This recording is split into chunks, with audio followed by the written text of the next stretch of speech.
सब कुछ होने पर भी लोग परेशान क्यों हैं?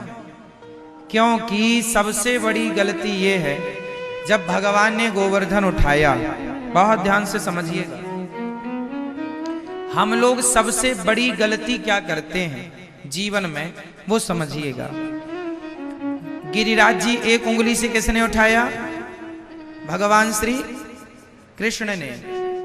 अब जो ग्वाल वाल थे, सखा थे, मित्र थे, उन्होंने, किसी ने अपना कंधा लगा लिया, किसी ने एक लाठी ली और लाठी लगा ली, किसी ने दोनों हाथ पहाड़ पर लगा दिए।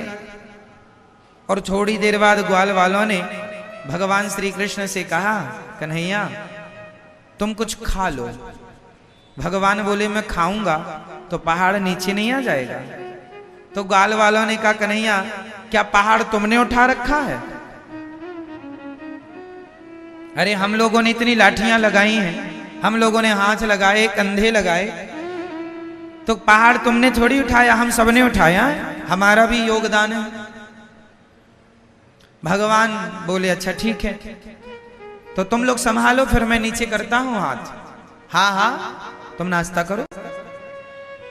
भगवान ने थोड़ी सी उंगली नीचे की तो जितनी लाठियां लगी थी सब चढ़ चढ़ करके टूट गई। पहाड़ नीचे आ, सब भैया बचाइयो, लाला कन्हैया बचा बचा। भगवान ने उंगली ऊपर। अब ब्रजवासियों ने सबने अपने कंधे, डंडे, हाथ नीचे कर लिए। समझ में अब आया कि पहाड़ हमारे बल से नहीं, ये तो गोविंद के बल से खड़ा हुआ है। ये छोटी सी कथा क्या मैसेज देख के जा रही है?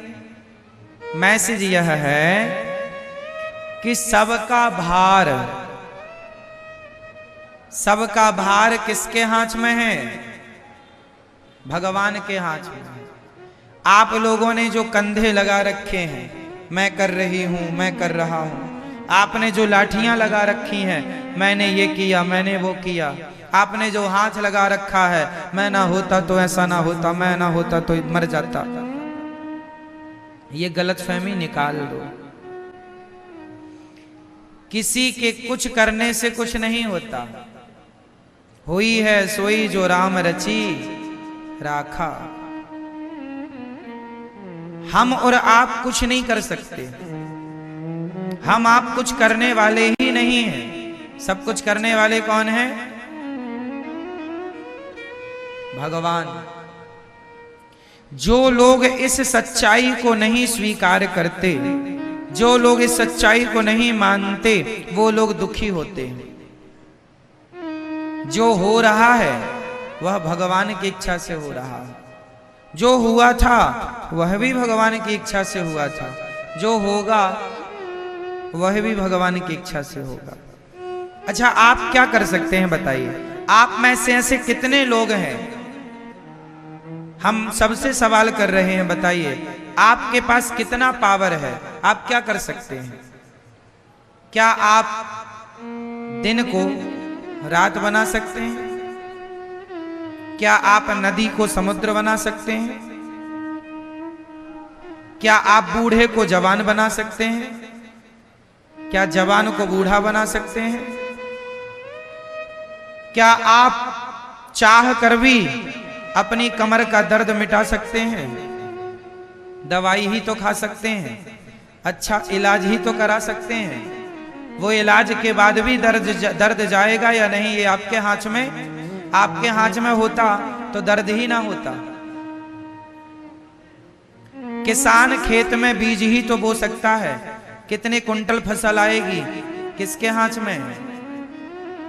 क्या है? आपकी बेटी का विवाह कब होगा, ये आपके हाथ में है। आपकी बहू के बेटा ही होगा या बेटी ही होगी, ये आपके हाथ में है। बोलो मेरी माँ, फिर क्या आपके हाथ में है? आपको कितना लाभ होगा, कितनी हानि होगी, ये आपके हाथ में है।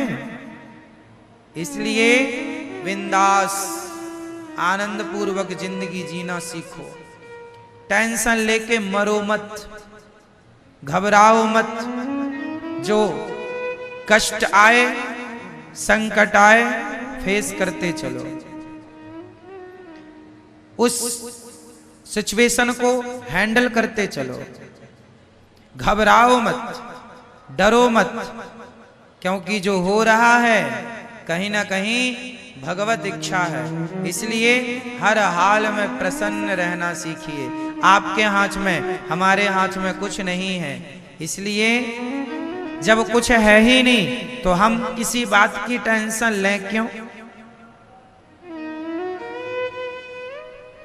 बेटी का विवाह कब होगा? जब समय। आप कर्म, इसका अर्थ ये नहीं है कि आप कर्म ना करें, कर्म करते रहिए, प्रयास करते रहिए। बेटी का विवाह जब होगा, हो जाएगा। आप अच्छा लड़का ढूंढते रहिए, टेंशन नहीं लेना। अरे महाराज जी लड़का ही नहीं मिल रहा, घबरा रहे हैं, ब्लड प्रेशर हाई हो रहा, ये कोई बात नहीं। शांति से ये मान के चलिए, करता धरता भगवान है, जो करेंगे बिहारी जी अच्छा करेंगे। उनकी इच्छा में अपनी इच्छा मिला देनी चाहिए। कोई एक थप्पड़ भी हमारे गाल पे मारे तो ये मान लेना चाहिए कि ये भी भगवत इच्छा ही। क्या करोगे? भगवान की मर्जी के बिना कुछ नहीं होता। पत्ता भी हिल रहा है तो भगवान की इच्छा से हिल रहा है, ये समझिएगा। अब आप फिर सवाल करेंगे कि फिर जो लोग चोर चोरी करता है तो क्या वो भी भगवान की इच्छा है? हाँ, वो भी भगवान की इच्छा है, क्योंकि जब वो चोरी करेगा पकड़ा जाएगा तो उसको दंड मिलेगा। दंड क्यों मिलेगा? क्योंकि उसके कर्मों के अनुसार उसके भाग्य में दंड का विधान था, तो वो वैसी जैसी होनी होगी वैसी करेगा। भगवान बुद्धि मति गति वैसी बना देते हैं, जो होना होता है तब मति गति भगवान वैसा ही। हम और आपको सोच भी नहीं, हम और आप जो सोचते हैं वह भी कंट्रोल भगवान के हाथ में होता है। हम उतना ही सोच सकते हैं जो भगवान सोचवाएंगे, उतना ही बोल सकते हैं जितना भगवान बुलवाएंगे, उतना ही कर सकते हैं जितना भगवान करवाएंगे, क्योंकि हम कठपुतली हैं। सब ही नचावत राम गोसाई। आज का आदमी व्यर्थ में टेंशन लेता है, व्यर्थ में परेशान होता है। ये जिंदगी परेशान होने के लिए नहीं मिली, ये जिंदगी मस्त होकर के जीवन जीने के लिए मिली है। खूब बिंदास जियो, आनंद से जियो, प्रसन्न चित्त से जियो। जो हो रहा है उसे भगवत इच्छा मानकर चलते रहो। आनंद के लिए जीवन मिला है, दुखी होने के लिए जीवन नहीं मिला कि जरा सा संकट आया दुखी होने लग गए, रोने लग गए। अरे जब अच्छा समय आता है आदमी का तो वो जब अच्छा समय आता है तो आदमी उस अच्छे समय को एक्सेप्ट करता है, स्वीकार करता है। तो बुरा वक्त आए तो उसे क्यों ना स्वीकार किया जाए। इसलिए हर समय को भगवान की कृपा मानकर, भगवान का प्रसाद मानकर उसे स्वीकार करना चाहिए।